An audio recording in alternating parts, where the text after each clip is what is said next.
নমস্কাৰ, মই আবৃত্তি কৰিবলৈ ওলোৱা কবিতাটোৰ শিৰোনাম অকণমানিৰ প্ৰাৰ্থনা। কবি জ্যোতিপ্ৰসাদ আগৰৱালা।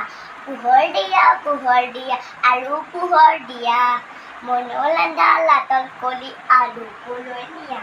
সদায় সজাগ থাকিবলৈ মনত দিয়া বৰ, আমাৰ হিয়া জল তোমাৰ জ্যোতি জন্মৰ।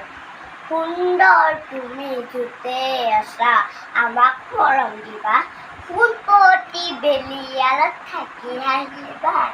তলাটো নলিবাৰতো দূৰতকৈও দূৰণিতো আমাকলৈ নাপাহৰিবা। যাম কোনফালে পৃথিৱী কৈ যাবা আহি ৰাতি আপোনাৰ, নজনা নুবুজা সকলো কথা শিকাই বুজাই যাবা। সুন্দৰ তুমি নেদেখালে পলা, আমাৰ সেৱা ল'বা, আমাৰ সেৱা ল'বা, আমাৰ সেৱা ল'বা। নমস্কাৰ।